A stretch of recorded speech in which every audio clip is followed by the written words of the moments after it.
ನಮಸ್ಕಾರ ಆತ್ಮೇರೆ, ನಾನು ಚಂದ್ರಕಾಂತ್ ಎಸ್ ಇನಾಮದಾರ್. ಈ ಒಂದು ವಿಡಿಯೋದೊಳಗೆ ತಮಗೆ ಎಲೆಕ್ಟ್ರಿಸಿಟಿ ಅಂತಕ್ಕಂಥ ಕಾನ್ಸೆಪ್ಟ್ ಮುಂದುವರಿದ ಭಾಗವನ್ನು ತೆಗೆದುಕೊಂಡು ಬಂದಿದ್ದೇನೆ. ತಾವೆಲ್ಲ ನನ್ನೊಂದಿಗೆ ಕನೆಕ್ಟ್ ಇರಲಿ. ನನ್ನ ಯೂಟ್ಯೂಬ್ ಚಾನಲ್ ಆಗಿರುವ ಚಂದ್ರಕಾಂತ್ ಇನಾಮದಾರ್ ಯೂಟ್ಯೂಬ್ ಚಾನಲ್ಗೆ ಸಬ್ಸ್ಕ್ರೈಬ್ ಆಗಿರಿ, ವಿಡಿಯೋಗಳನ್ನು ಲೈಕ್ ಮಾಡಿರಿ, ಶೇರ್ ಮಾಡಿರಿ, ಫ್ರೆಂಡ್ಸ್ಗಳಿಗೂ ವಿಡಿಯೋ ಲಿಂಕ್ಗಳನ್ನು ಕಳಿಸ್ರಿ ಅಂತಕ್ಕಂಥ ಮಾತನ್ನು ಹೇಳಿ ಇವತ್ತಿನ ಕ್ಲಾಸಿಗೆ ಗಣಿಯಾಗೋಣ. ಆದ್ಮೇಲೆ ಎಲೆಕ್ಟ್ರಿಸಿಟಿ ಅಂತಕ್ಕಂಥ ಕಾನ್ಸೆಪ್ಟ್ನ ಹಲವಾರು ವಿಚಾರವನ್ನು ಈಗಾಗಲೇ ತಮ್ಮ ಎದುರಿಗೆ ಬಿಚ್ಚಿಟ್ಟಿದ್ದೇನೆ.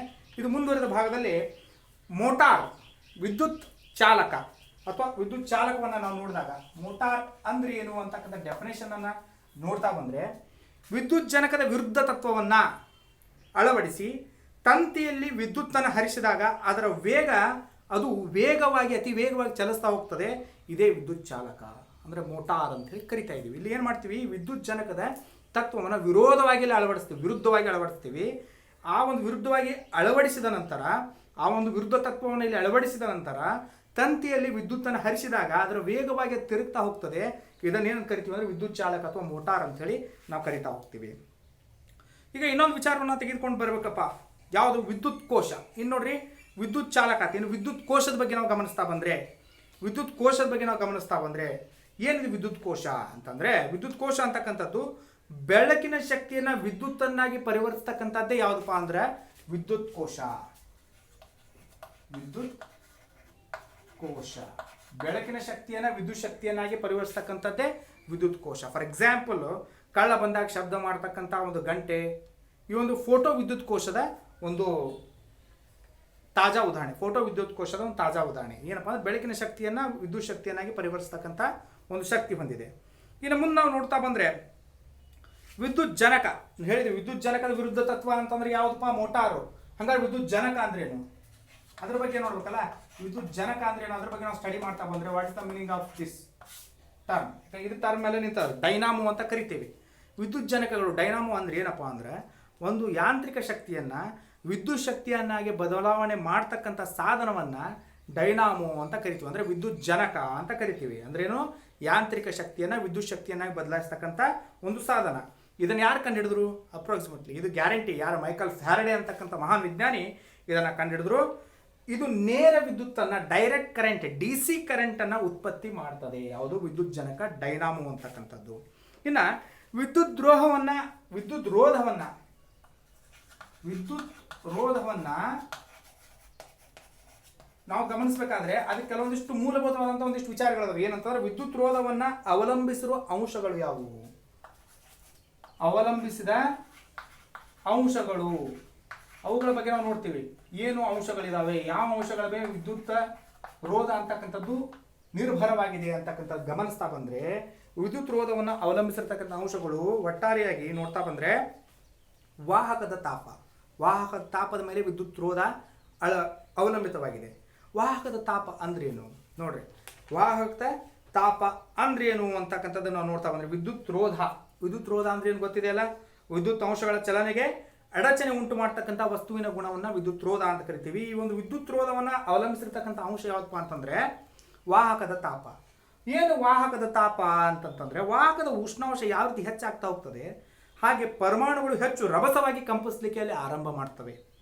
ಹಾಗಾಗಿ ವಾಹಕದ ಪರಮಾಣುಗಳು ಪದೇ ಎಲೆಕ್ಟ್ರಾನ್ಗಳಿಗೆ ಅಡ್ಡಿ ಆಗ್ತವೆ. ಇದರಿಂದಾಗಿ ವಿದ್ಯುತ್ ರೋಧತ್ವ ಹೆಚ್ಚಾಗ್ತಾ ಹೋಗ್ತದೆ.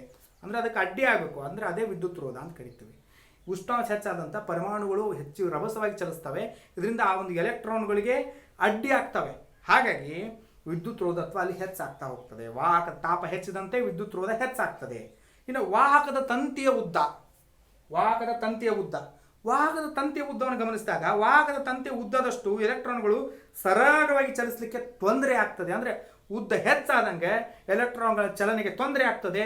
ಹಾಗಾಗಿ ವಿದ್ಯುತ್ ರೋಧ ಅಲ್ಲಿ ಹೆಚ್ಚಾಗ್ತದೆ. ಅಂದರೆ ವಾಹಕ ತಂತಿ ಹೆಚ್ಚಾದಂತೆ ವಿದ್ಯುತ್ ರೋಧ ಕೂಡ ಹೆಚ್ಚಾಗ್ತದೆ. ವಾಹಕದ ತಂತಿ ಅಡ್ಡಸೆಲೆ ದಪ್ಪ. ವಾಹಕ ತಂತಿಯು ಕಡಿಮೆ ದಪ್ಪ ಇದ್ದಷ್ಟು ರೋಧತ್ವ ಹೆಚ್ಚಿರ್ತದೆ. ಅಂದರೆ ಹೆಚ್ಚು ದಪ್ಪ ಆದಷ್ಟು ರೋಧತ್ವ ಕಡಿಮೆ ಆಗ್ತದೆ. ಕಡಿಮೆ ದಪ್ಪ ಇದ್ದರೆ ರೋಧತ್ವ ಹೆಚ್ಚಿರ್ತದೆ. ಹಾಗಾಗಿ ಈ ಒಂದು ವಿದ್ಯುತ್ ರೋಧ ತಂತಿಯ ಒಂದು ದಪ್ಪ ಹೆಚ್ಚಾಯ್ತಪ್ಪ ಅಂದ್ರೆ ರೋಧತ್ವ ಕಡಿಮೆ ಆಗ್ತದೆ. ವಾಹಕವಾಗಿ ಬಳಸಿರ್ತಕ್ಕಂಥ ವಸ್ತು ಕೂಡ ರೋಧತ್ವವನ್ನು ಅವಲಂಬಿಸಿದೆ. ಈಗ ನೋಡ್ರಿ, ಬೇರೆ ಬೇರೆ ಅಣುಗಳು ಬೇರೆ ಬೇರೆ ಅಣು ಸಂಯೋಜನೆ ಹೊಂದಿರ್ತವೆ. ಇದರಿಂದಾಗಿ ವಾಹಕದ ವಿದ್ಯುತ್ ರೋಧ ಅಂತಕ್ಕಂಥದ್ದು ಅಲ್ಲಿ ವ್ಯತ್ಯಾಸವನ್ನು ಹೊಂದಿರ್ತವೆ. ಬೇರೆ ಬೇರೆ ವಿದ್ಯುತ್ಗಳು, ಬೇರೆ ಬೇರೆ ವಸ್ತುಗಳು ಬೇರೆ ಬೇರೆ ವಿದ್ಯುತ್ ರೋಧವನ್ನು ಹೊಂದಿರ್ತವೆ, ಬೇರೆ ಬೇರೆ ಪ್ರಮಾಣಗಳನ್ನು ಹೊಂದಿರ್ತವೆ. ಅವುಗಳಿಂದ ವಿದ್ಯುತ್ ರೋಧದಲ್ಲಿ ಅಲ್ಲಿ ವ್ಯತ್ಯಾಸ ಉಂಟಾಗ್ತದೆ. ಇನ್ನು ನೋಡ್ರಿ, ಈ ರೀತಿ ನಾವು ಗೊತ್ತು ಮಾಡ್ಕೋಬೇಕಪ್ಪ. ವಿದ್ಯುತ್ ರೋಧವನ್ನು ಆಧರಿಸಿ ನಾವು ವಸ್ತುಗಳನ್ನು ವರ್ಗೀಕರಣವನ್ನು ಪಡಿಸಿದಾಗ ಒಟ್ಟಾರೆ ವಿದ್ಯುತ್ ರೋಧ ಹೆಚ್ಚಾದಂತೆ ವಸ್ತುವಿನ ವಾಹಕತ್ವ ಕಡಿಮೆ ಆಗ್ತದೆ. ವಿದ್ಯುತ್ ರೋಧ ಹೆಚ್ಚಾತಂದ್ರೆ ವಸ್ತುವಿನ ವಾಹಕತೆ ಕಡಿಮೆ ಆಗ್ತದೆ. ಇವುಗಳ ಆಧಾರದ ಮೇಲೆ 3 ವಿಧಗಳನ್ನು, ವಸ್ತುವಿನ ವಿಧಗಳು, ಯಾವ ವಸ್ತುವಿನ ವಿಧಗಳನ್ನು ನಾವು ಗಮನಿಸ್ತಾ ಬಂದ್ರೆ ವಸ್ತುವಿನ 3 ವಿಧಗಳು ಇಲ್ಲಿ ನಮ್ಮ ಕಣ್ಣಿಗೆ ಕಾಣ್ತಾ ಇದ್ದಾವೆ. ಯಾವುದಪ್ಪ ಅಂತಂತಂದ್ರೆ ಫಸ್ಟ್ ಒಂದು ವಾಹಕ, ಸೆಕೆಂಡು ಅವಾಹಕ, ಥರ್ಡು ಅರೆವಾಹಕ. ನೋಡಿ 3 ವಿಧಗಳು ಬರ್ತವೆ.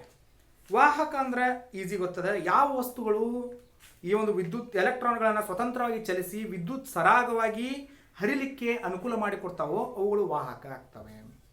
ಯಾವ ವಸ್ತುಗಳು ತಮ್ಮ ಮೂಲಕ ಈ ಒಂದು ಎಲೆಕ್ಟ್ರಾನ್ಗಳ ಒಂದು ಚಲನೆಗೆ ಅವಕಾಶವನ್ನು ಮಾಡಿಕೊಟ್ಟು ಅತ್ಯಂತ ವಿದ್ಯುತ್ತನ್ನು ಸರಾಗವಾಗಿ ಹರಿಲಿಕ್ಕೆ ಅವಕಾಶ ಮಾಡಿಕೊಡ್ತಾವೋ ಅವು ವಾಹಕವಾಗಿರ್ತವೆ. ಅವಾಹಕಗಳಂದ್ರೆ ಯಾವ ವಸ್ತುಗಳು ವಿದ್ಯುತ್ ಸರಾಗವಾಗಿ ಹರಿಲಿಕ್ಕೆ ಅವಕಾಶ ಮಾಡಿಕೊಡೋದಿಲ್ಲವೋ ಅವುಗಳೆಲ್ಲ ಅವಾಹಕವಾಗಿರ್ತವೆ. ಇನ್ನು ಅರೆವಾಹಕ ಅಂದ್ರೆ ಏನು ಅಂತಂದ್ರೆ ಯಾವ ವಸ್ತುಗಳು ವಿದ್ಯುತ್ತನ್ನು ಅಲ್ಪ ಪ್ರಮಾಣದಲ್ಲಿ ತಮ್ಮ ಮೂಲಕ ಹರಿಯಲಿಕ್ಕೆ ಅಥವಾ ಪಾಸ್ ಆಗಲಿಕ್ಕೆ ಅವಕಾಶ ಮಾಡಿಕೊಡ್ತಾವೋ ಅವು ಅರೆವಾಹಕಗಳು ಅಂತ ಕರೆಸ್ಕೊತವೆ.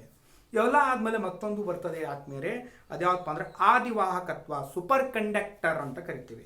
ಸೂಪರ್ ಕಂಡಕ್ಟರ್ ಏನಪ್ಪ ಅಂದ್ರೆ ಉಷ್ಣತೆ ಹೆಚ್ಚಾದಂತೆ ರೋಧತ್ವ ಹೆಚ್ಚಾಗ್ತದೆ. ಗೊತ್ತದ, ವಾಹಕದ ತಾಪ ಹೆಚ್ಚಾದಂತೆ ರೋಧತ್ವ ಹೆಚ್ಚಾಗ್ತದೆ. ಹಾಗೆ ಉಷ್ಣತೆ ಹೆಚ್ಚಾದಂತೆ ರೋಧತ್ವ ಕೂಡ ಹೆಚ್ಚಾಗ್ತದೆ. ಉಷ್ಣತೆ ಕಡಿಮೆ ಆದರೆ ರೋಧತ್ವ ಕೂಡ ಕಡಿಮೆ ಆಗ್ತದೆ.